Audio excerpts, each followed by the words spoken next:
Okay. Alright. Welcome to another video. So today is just I don't know, a very random video. Actually, I thought of sharing my experience working in one of the biggest banks in Malaysia, in the world. I don't know. So my experience working in HSBC, alright. So one of the most how do I say, high valued bank. I don't know. So just give me a moment. So I'm just going to talk you through how I got into HSBC. How did or how was the experience working in HSBC? How did I get through the job? Why did I leave? How much did I make? So all that I'll be sharing. So how did I get the job? So at first, actually, let me take you through some context on why did I first want to go and work. Right. So I personally do not have any working experiences. Like I've never worked anywhere before. Like I've never worked part time or no full time. So I just wanted to try a new experience where I just wanted to go and work. Right. So then I started applying for jobs on LinkedIn and excuse me whatnot. So first created a LinkedIn account, then went in, the job street and whatever that platform that we had, all I downloaded. I created an account, started applying. So then so I went and spoke to my cousin. I said that I wanted to try something new, and my cousin was very supportive. So he prepared a resume for me. So resume was basically blank, not exactly blank, but you know what I mean. So just the resume was just explaining about what I'm capable of doing lah, basically. So all those things my cousin did for me. She and he, both of them were very supportive. My cousin sister did for me the resume, and my cousin brother walked me through on how to get through an interview, or what are the platforms that I needed to get through, how do I contact a recruiter, all those things. So both of them were very supportive. So then once they have helped me do the, what do you call it, resume for me to apply, I started applying everywhere. Did not get any answers because I did not have any experience, and then also I did not further my studies. So my higher studies is only my high school. So I don't have a diploma, I don't have a degree. Alright. So you might be thinking, how the fuck that this guy got into HSBC, right? So how I got into HSBC was when I started applying, I did not receive nothing, zero, right? Then my cousin texted me one day uh, and said that there is this job opening in HSBC. I've worked there before. You can try. Go and contact this recruiter. This is the number. Blah blah blah. So I went and texted the recruiter saying that I'm interested to apply, and this is my certificates. I did not. I explained to her that I did not have working experience. Then she replied me after like 2 hours and said that would you be down for a call tomorrow? So then I was like, oh sure, no worries, I am definitely down for a call. So she called me, she spoke to me, she asked me a few questions and whatnot, and then she told me that she'll get back to me in a few days time uh, if I get shortlisted. So then I was like, alright, sure, no problem. And I kept applying everywhere else. applying. Then evening, not even the next day, evening, she's texted me. So we have an interview on the 27th and 29th of August. So would you be down for an face-to-face interview, walk-in interview, or whatever you call it lah, I don't know. So you have to walk in and do a face-to-face interview. Then I say I'm definitely down for it. So then I went. I was so prepared. I was so excited, so excited because I got a fucking answer, and she shortlisted me. I was damn excited. I just can't explain that how excited I was just to go for an interview, right? So after that I went to told my mom, went and told my cousin brother, everybody. And then my cousin brother, since he worked in HSBC previously, so he gave me some tips on what are the questions they are gonna ask, and what should I expect, what like he talked me through basically from A to Z, and exactly what he told me was what happened. So I was so excited. I told my mom, and my mom was so happy that like, oh wow, my son fucking got an interview or what. So then after a few days, I think it was Thursday or Friday, 27 came. I went for an interview. I went to HSBC. My friend drove me there. One of my best friends. My friend drove me there, and he had a job, but he he took a leave and he drove me there. Uh, Said that he'll be waiting for me down there once I'm done with the interview. And so we went to TRX. We went to TRX, Menara IQ, HSBC. Sorry. So we went to Menara IQ, HSBC. And the moment I walked in, I was just shocked. I was thinking to myself, what the fuck is this? Is this a bank or is this some fucking hotel lobby? You know? The moment I walked in, I went to the receptionist. I went and asked her, like, I have an interview at this time. And then she told me, go and sit down there. Go and sit down there. They'll come and get you for the interview. And I went there empty-handed, right? With my just my file, my resume. I went there basically empty-handed. Other than my file, I did not have nothing. And I went and the moment I went in, where the receptionist brought me in, I see all those people, a lot, like about 20 to 30 people waiting to go for an interview. Everybody fucking reading book. And I was like, I was talking, I was whispering to my friend. I was like, what the fuck are they even studying, right? Like, man, I feel so left out. I never fucking prepare anything, and these motherfuckers here I study. It made me fucking nervous. It made me so nervous that I was thinking to myself, should I just leave? And then I fucking grabbed my fucking balls and I just, you know what? Fuck it. I went and sat down. I told my friend, don't worry, I'll be back. You just wait there because there is a few seats. So I told him I'll be back, and he was waiting for me, and I sat down with other candidates and whatnot. And then this I don't know what do you call them, hiring manager. It's not manager. It's not a hiring manager. I don't know what you call them. So this girl came down from lift. She said, yang datang interview untuk blah blah blah this. Then I said, yeah, it's us, like the group.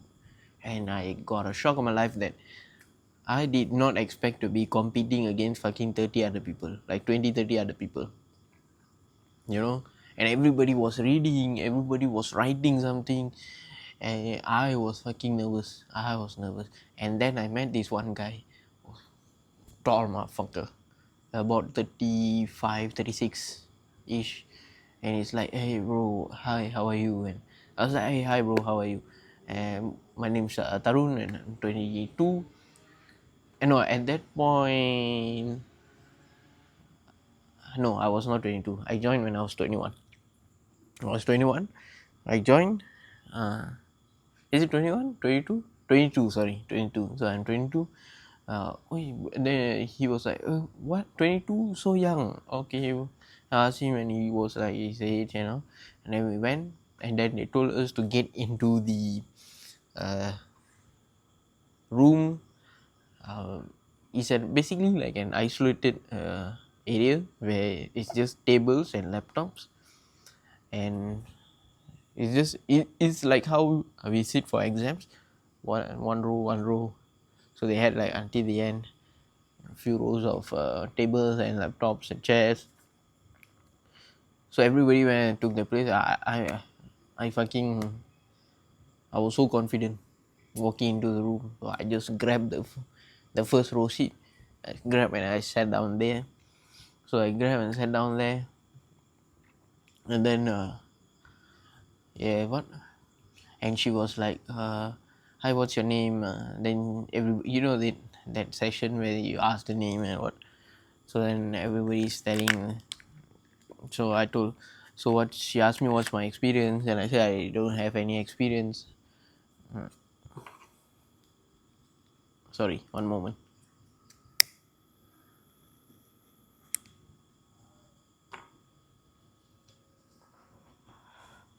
So she was asking, I say I did not have an experience, and then she went on to get to know other people. And then she asked us to wear the headset, and then first it was a test, a test that we needed to pass in order for us to get through. So then the first test was fucking easy, right? Just was a simple English test, comprehension and grammar. I don't know what you call it, but it was so fucking easy. So then that was done. Then the next one was the oral test. So we needed to speak. So we needed to speak, and then I think you need to. They'll give you a topic and you need to talk. So then she said, the woman that was handling all of us, sat down in front of us and was explaining to us like what you should do and whatnot. So then everybody was with the headset and everybody was so silent. And I started because I did not know, because I just was listening to the instruction the audio was giving me. So once that was done, I got the instruction, I fucking started, and everybody got a fucking shock. What the fuck this guy is talking? Why the fuck this guy shouting? Because there was that audio thing where you need. So I needed to talk loud in order for the audio to be captured. So then once that was done, so then I got, I think, playground. So I needed to explain about playground. Like they just gave me a playground. I got to talk about playground for 3 minutes non-stop. So then I started, I don't know what fucking nonsense that I fucking, like fucking told that shit. So I started explaining, blah, blah, blah. My childhood shit I told. I don't know, some random shit that I fucking cock. I don't know. So then after that was done, she said, once that was, it took about 20 minutes, 20 to 30 minutes, the whole session, the written test and also the oral test. So once that was done, the woman that was handling us, I don't know what you call it, fuck. So she went out and she said, okay, you guys can rest. I'll be back in like I will be back in like fucking 10 minutes. So then we're waiting. Fucking 30 minutes and she's not there. She's not there yet, right? So then they call out my name. Then, no, she came back after 30 minutes. She called out Malay girl's name, the Indian guy that I was speaking to just now, and another Indian guy, and then me. The last one was me. Right, so 4 of us out of 30 people. 20 to 30, I don't really know, but I'm keeping it at 30. So 4 of us,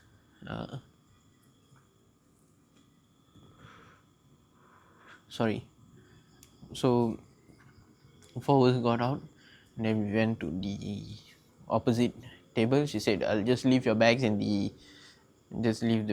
room, go out and meet this one more lady, HR, yes, that fucking HR woman. So we went and met another HR woman outside, and she was like, hi Tarun, how are you?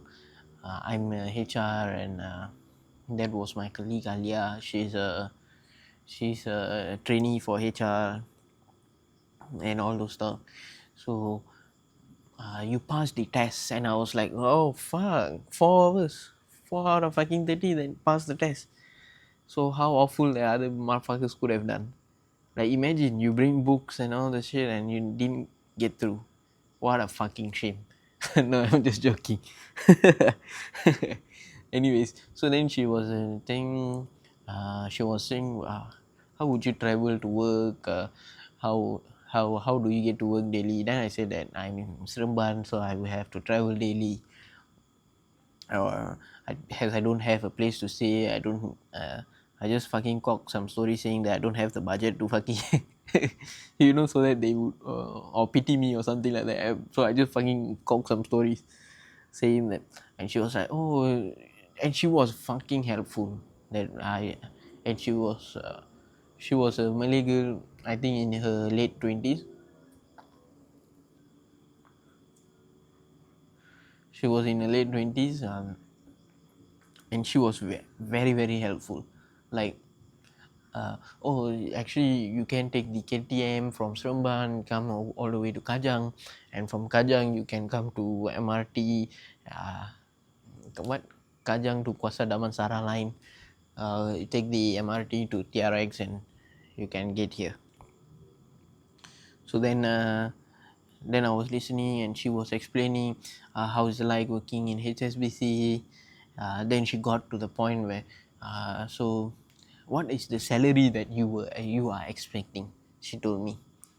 So then since I did not have any experience, so this question kind of how do I say, this question put me on the spot, right? It put me on the spot, right?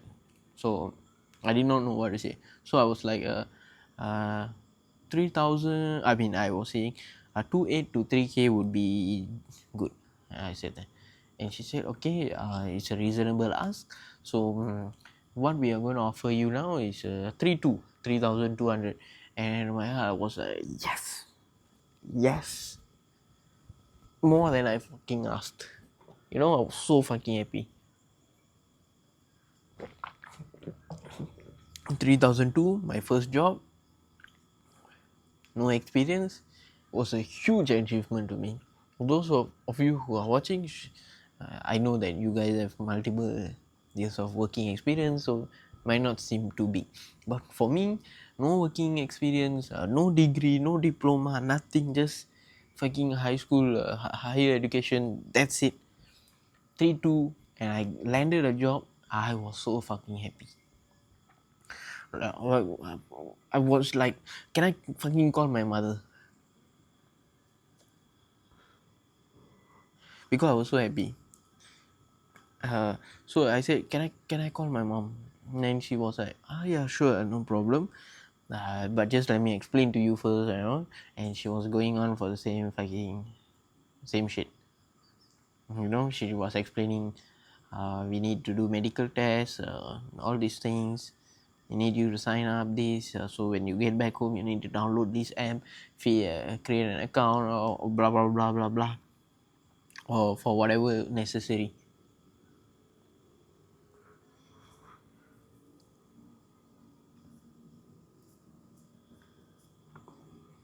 Sorry. So then, once that was done, um,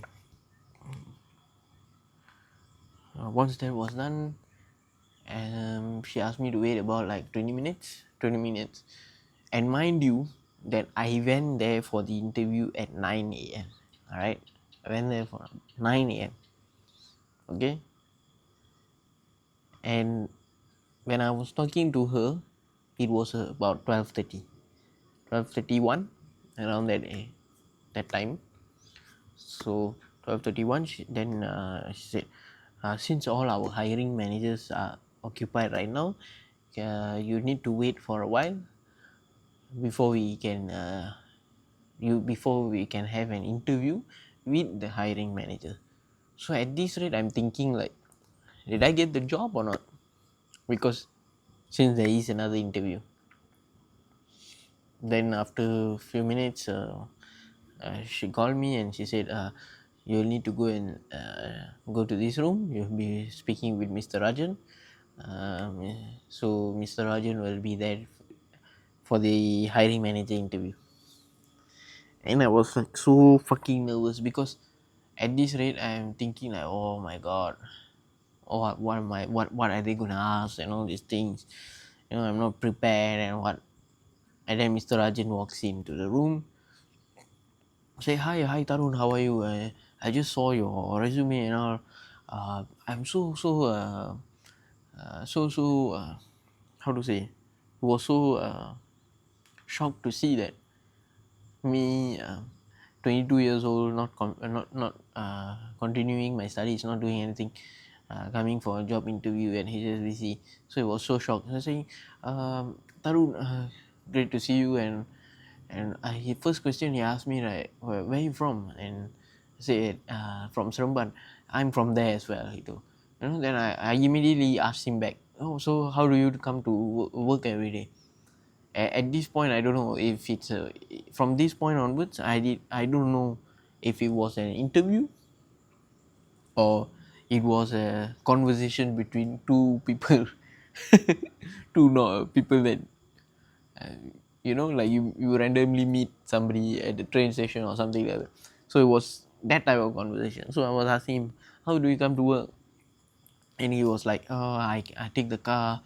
Sometimes I don't come. I'm 2 days working from home, and you know because I'm a family guy, so I prefer to work at home, spend time with my family and whatnot.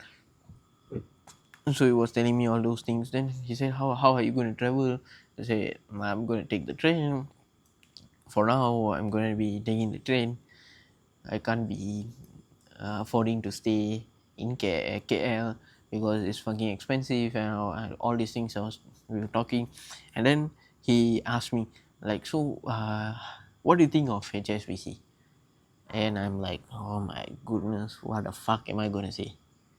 So he asked me, what do you think of HSBC? Then I just fucking thought of my father saying this to me. OCBC, HSBC, you cannot have an account simply. Like you need to have a certain amount of money for you to even open a savings account. I did not know it was true or false.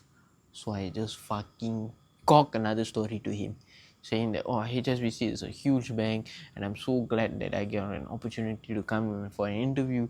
And as I know that HSBC is such a huge bank that you can't even open a savings account without having a certain amount of money. And then he asked me, so how do you know that you can't open a saving account in HSBC without having a certain amount of money? And I was like, oh, my father has an HSBC account and OCBC account. Oh, great to hear. So yeah, it is true that you can't open a saving. Oh, so it's true what my father said. I thought my father was lying. So I just fucking cocked a fucking story and it turns out to be true. So then it was just conversations after conversation. Then he asked me, so you are 22? My son is about the same age as you.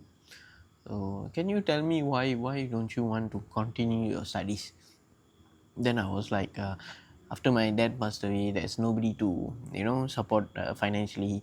My mom's not working, all these things. And I hit him with the I'm not interested to study, the last point. So I told him that I'm not interested to study. So hence why, even though I told him that even though if we had the financial support from my father, I think I still wouldn't have continued my studies. Then he asked me like, oh, okay, no problem. So what does your father do? Then I said my father has an event company. which I am currently running. At that point, I was running it. So, after my dad passed away, so I was running it. How to say? On and off, with my help of my brother and my mom as well. So, uh, then he asked me like, so actually, I want to tell you something, but don't take it to heart. No offense, right? And then he said, uh, I see from our conversation today that you're such a bright boy. Like you're such a bright boy, and you should not waste your potential. So I want you to promise me, Tarun, that after you get a job at HSBC, I want you to go and study part time. He told me this as I'm 22 and all this thing. So I at that point of time I was like, oh sure, Mr. Rajan, sure. But at the back of my head I was like, oh no, I ain't going to do that. But it was a very warm feeling to know that somebody was, actually trying to take an initiative to push me, kind of push me to study and all this thing. But I don't really have uh, the interest for studies to, all these things was gone, long gone. So if you told me back then when I was 16, probably I would have listened. But at that age, 22, no. Um, so I told him, yeah, sure, Mr. Rajan, I will definitely. So then he said, okay, I think the interview is done. And mind you, we had a 2 hours solid conversation, right? So I think we're done with the interview. So he shakes my hand and he says that I was really, really proud to see such a bright boy like you joining HSBC. Uh, what? Then he told me something like, I'll be waiting to work with you or something as we were going down the lift. After we got out from the roof, she shakes my hand and says that I'll be waiting for you. Can't be. I mean, can't wait to work with you or something like that. Something like that. So then I was, oh yes, I got the fucking job. So as we were going down the lift, I was telling my mom, I got the job. Blah blah blah. You can't imagine how happy I was. How happy I was. Like legit, so fucking happy. And I'm so grateful to God for giving me such an opportunity. Right? Sorry.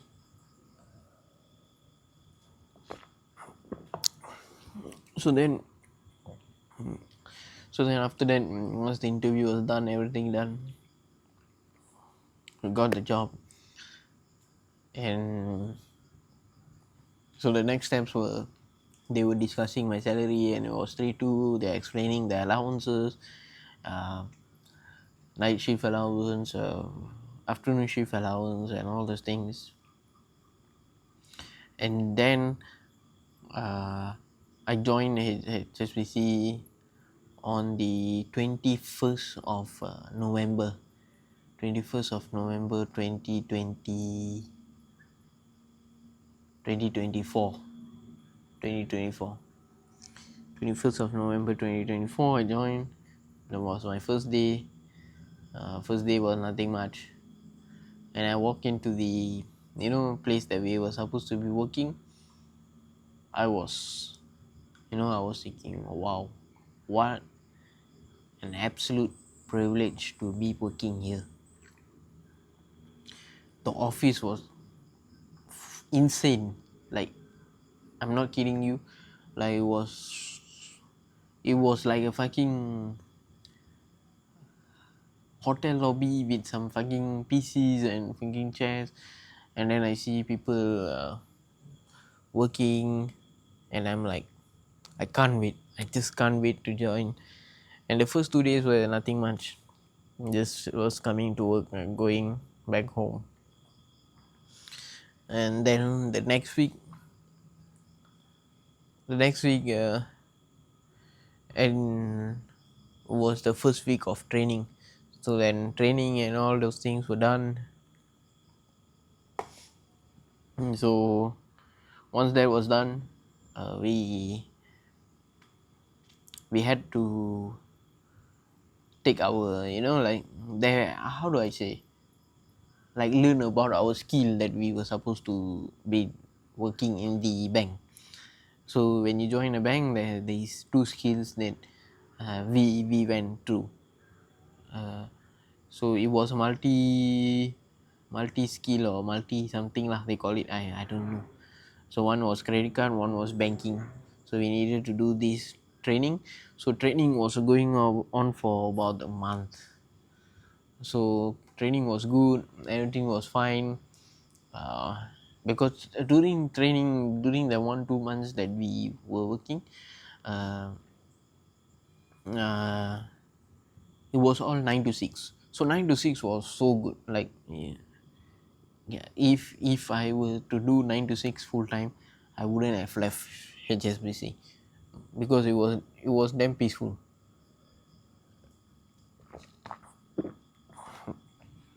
Then after training, then we started getting to know our manager.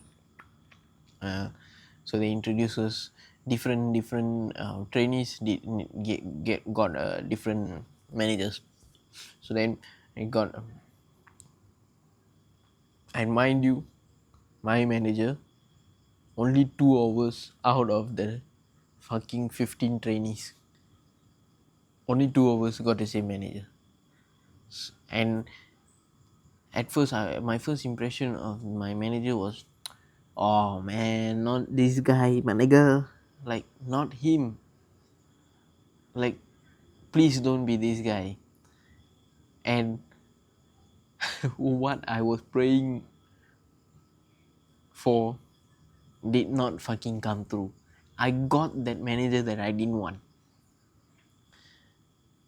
but that manager turns out to be one of the coolest managers.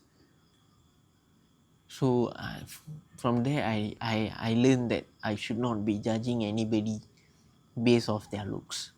Like, he was one of the sweetest person, one of the most helpful people out there. Like, I really loved him. I really did. Right.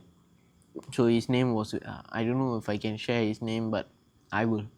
So his name was Vivek. I absolutely loved Vivek. He helped me throughout a lot, right? So then after training, once we got done with training, so Vivek's shift we had to follow. So our team manager, so if our team manager was if our team manager was working a night shift, all the all of us that are under his team needed to be working night shift. So he was, at that point of time, he was working afternoon shift. So I joined 1 to 10. So my shift was 1 to 10. It was an okay shift, and I was going for 3 months. Um,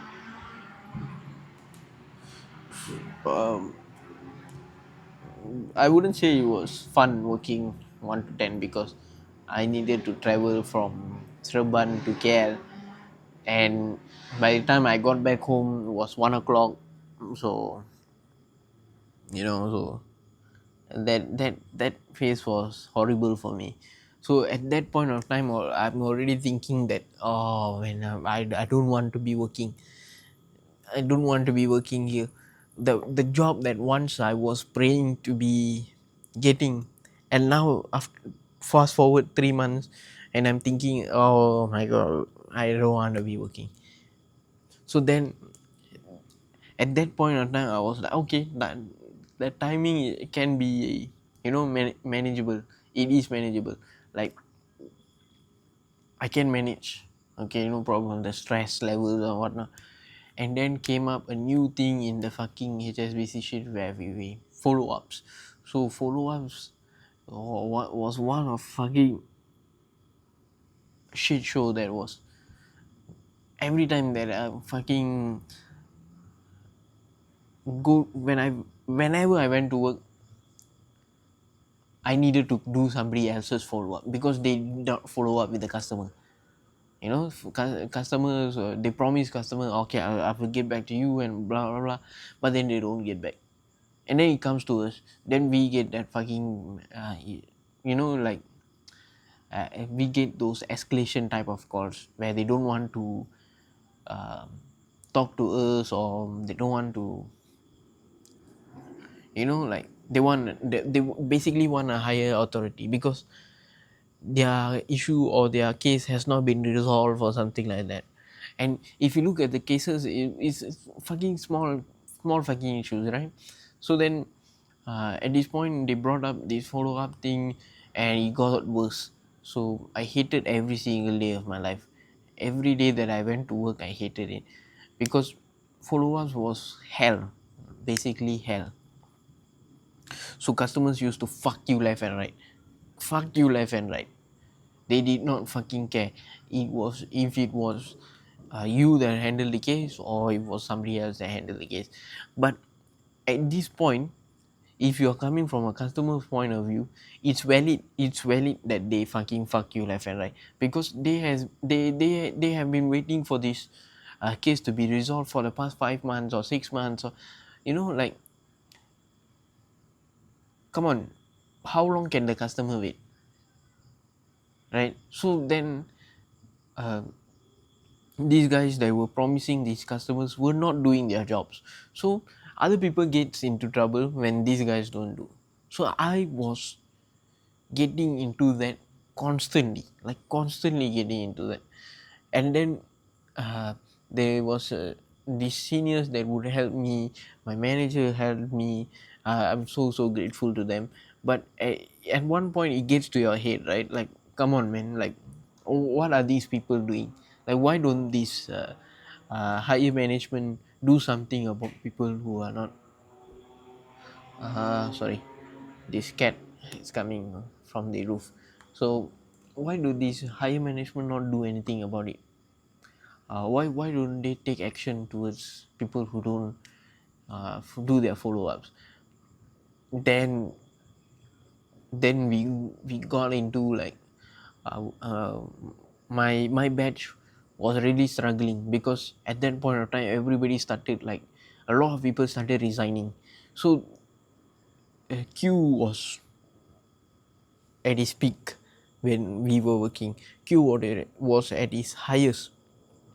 So for our batch to handle that was very very very tough, because all of us were new, and all these seniors were going into different teams, like cut cancellation team, going into a CDD team, or whatever you want to call it. So everybody, all the seniors were going elsewhere, so we had to handle all these fucking escalation type of cases. So whenever I got back home, you couldn't sleep. Like, you are always anxious about, oh, what's the next customer gonna be about, he's gonna get on your ass about, right? Like, what is the next thing that you are gonna face? Like, what fucking fucked up customer is gonna be next, and all those things. So I faced a lot of fucking fucked up customers, a lot, right? So then, um, at that point of time, everybody in my batch was like, we always speak to each other, like, because we don't snitch among our batch. So everybody that joined was like, oh man, we can't do this, like, we got a fucking, stand for ourselves, so what we did was, uh so whenever customers got onto our asses, we will be like, we just reject them. We were never the good guys anymore. We were the bad people, bad fucking group, basically, in the fucking bank. So we rejected every single thing. They want to appeal, we reject. They want to fucking try for this, we reject. That we reject. This we reject. If the customer's good, we help. But if the customers are being an asshole, we reject. Instantly reject. And then it got worse. So the higher authorities started noticing patterns that we were rejecting customers. So when we were rejecting customers, they started to listen to basically our fucking calls, right? So they were listening to our calls and they say, hey, you can't be doing this. And we had personal sessions where me and my friends were going through sessions were like, no, you can't do this, you can't be doing blah blah blah blah blah, like. And then after those entire session, it got even worse. Like managers started resigning, like team managers started resigning, and then we had lack of team managers, and then we had um, deputy team managers on basically team managers who are trainees that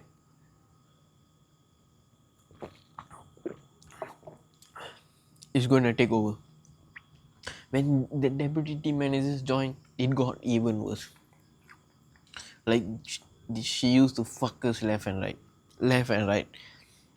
At one point, that some Malay guy fucking snapped and fucking shouted, and that became a HR case. So all those fucking things, and then at the end of the day, after 6 months, I decided that I had to resign. Can you imagine that a job that I once prayed for is, like that feeling that that I really like the job, but management was bad. Uh, that's only what I can say. I can't say much. If not, I might get sued. So management was bad. So was really sad to resign from HSBC, given that I was getting paid uh, a good amount. All right. By the way, so I did not tell you about the salary. So first they told me it was 3-2. Then when I joined, as I said earlier, the multi skill. So multi skill I got about 500 ringgit. At 250 per skill. So was banking was 250, credit card was 250. So I got 37. Then 37, I got promoted to premier customer calls. I took premier customers. So premier customers, I started getting allowance of another 500, so which made my salary about 4,200. Then we got shift allowances and all those things. Shift allowances plus another 350. If it was afternoon shift, it was 350. If normal shift, I mean night shift, it was 450. So I did afternoon shift. So from 4 2 plus another 350 for 5, for 5. And then there would be some bonuses that I got. I got about 900 ringgit bonus uh, after 3 months of working. So I roughly, the first month was the first month I earned 4,000, and then the rest of the months were constantly I was getting 4 2 4 1 at that range, 4,100 range. So for 6 months, then I fucking left because I just couldn't handle the pressure that was given by the upper management. And also that then I realized that this is not for me. Like if it was something that I really wanted to do or really enjoyed doing, I would have soaked in those pressure, right?